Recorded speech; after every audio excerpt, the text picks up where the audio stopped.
Mga kapuso, isip national symbol sa Pilipinas nga nagrepresenta sa kagawasan ug panaghiusa sa mga Pilipino, ginasaulog karon sa tibuok nasod ang Philippine Eagle Week nga adunay tema nga helping the eagle survive the pandemic is helping ourselves. Ug aron mas mapasabot pa sa kadaghanan ang tumong ug kasamtang sitwasyon sa atong mga agila, ato makauban ang Development Manager sa Philippine Eagle Foundation nga si Andi Baldonado. It's a great morning, Miss Andi, ug welcome sa At Home with GMA Regional TV. Kamusta po kayo? Indeed, it's a great morning. Happy Philippine Eagle Week to you, Ardril. Thank you for having us on this show. Daghang salamat for inviting Philippine Eagle Foundation. Well, thank you so much, Ma'am, for accepting our invitation. Yung makauban ka na mo this morning. Ug unang-una, Miss Andi, una natin hisgutan ang selebrasyon no, sa Philippine Eagle Week. Alang sa kasayuran sa tanan, unsa ba ang misyon ni ining Philippine Eagle Foundation? So, ang Philippine Eagle Week is a campaign that we do every year. So, it's actually officially from June 4 to June 10 ni siya, no, every year. This is according to Presidential Proclamation number 79, series of 1999. So, this is the 23rd Philippine Eagle Week that we are celebrating. So every year, our goal is to raise awareness about our national bird's plight because it is critically endangered. So ang pasabot ani na analay 400 pairs left na nabilin sa wild. And if we do not do everything that we can to save the eagle, mawala na ni siya, no? Our future generations will not be able to see our national bird. So that is the main goal of the foundation, to protect the species from extinction. Og this year, Ma'am, no, kabalot na naamag kita sa pandemic karong panahon na asa man nakasentro karon ang selebrasyon sa Philippine Eagle Week 2021. So what we are campaigning here is the important role of the Philippine Eagle, no, bilang isa ka apex predator na siya sa top sa food chain.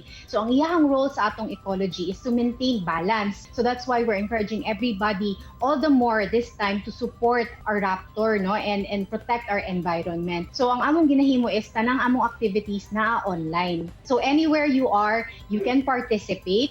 Make a minimum donation of 250 pesos and you can already contribute to help us release 2 Philippine eagles in the wild. So naatay duha ka agila karon na naa sa Philippine Eagle Center. Mga rescued eagles ni sila, si Salagbanog ug si Agsamon. But the problem is, wala pa may resources to do this. So that's why we're calling on the public to participate. Pwede sila mo appeal online, na interaction with our education officers. They get to see SINAG, our Philippine Eagle at the center. Muna siyang ato ang focus karong Philippine Eagle Week, ang atong mga rescued Philippine Eagles and how we can save them. Og sa una pod, Miss Andi, no, ginatudlo sa tuwa during our elementary years nga ang national bird nato sa Philippines kay ang kining Philippine Eagle. Pero unsa ba ang mga unique characteristics ni ini og unsa pod kadugay ang lifespan sa Philippine Eagle?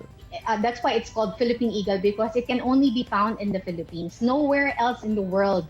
And in fact, dito sa Philippines, it can only be found in 4 islands. That's in Luzon, Samar, Leyte, and in Mindanao. So unique ni siya nga agila because it is one of the largest raptors or birds of prey. Naa siya isa ka metro nga taas, and then ang iyang wingspan can reach up to 7 feet. So imagine, ing anak ka taas ang iyang wingspan. And also, it has a crest feather, no? Mao na siyang ginatawag na siyang king of birds or queen of birds because pag nakabuka gani ang iyang crest feathers, mura siya na ay crown. It's the only blue-eyed raptor in the world. So it's truly something that we can all be proud of. Aside from that, the Philippine Eagles take very good care of their young. They only have 1 eaglet every 2 years, and kanang ready na siya to leave the nest before sila mag-anak usab. And they're also very loyal to their mate. They mate for life. So meaning isa lang yun ang ilahang partner, na sila forever, no? And then of course, our oldest eagle ever was 48. That's the oldest recorded. In the wild, it could be much younger because of the threats that they encounter. Sana all, no, pareha sa Philippine Eagle nga na forever tapos loyal ug faithful pag yun, Miss Andi, no? Loyal yun sila, as in. Oo. And also, if I may add, no, they also spend their time in finding their mate. Wala sila nagadali-dali. Naapo na sila courtship phase. These are very unique and interesting traits sa ato ang national bird. Wow, great to know that. No, nag-take time gini sila sa pagpangita sila hang partner for Yes. life. O, di ba?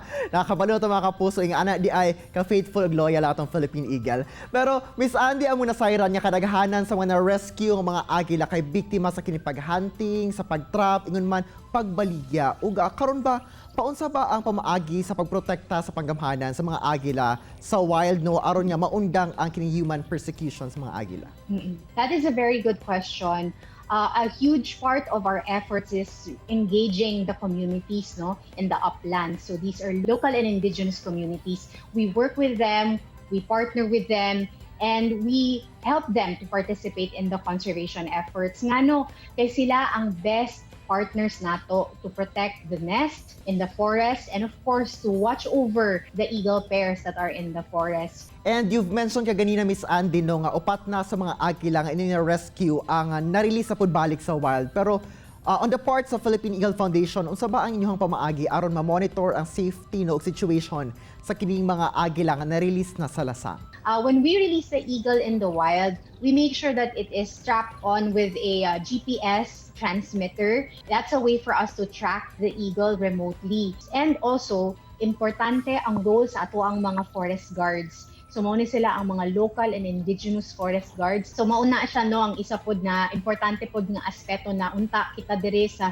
syudad makasuporta ta sa ilaha kay makatabang gyud sila sa atua for protection sa forest. So mao na siyang isa pod sa means na gina-encourage namo ang public to participate in. Alright, daghan kay salamat Ma'am Andy ug padayon no sa inyong pagprotekta sa mga agila sa center ingon man sa mga lasang. Syempre gusto mga kapuso nga makita og mga agila. Amping always, Ma'am, thank you so much. You too, thank you. Kini ang At Home with GMA Regional TV.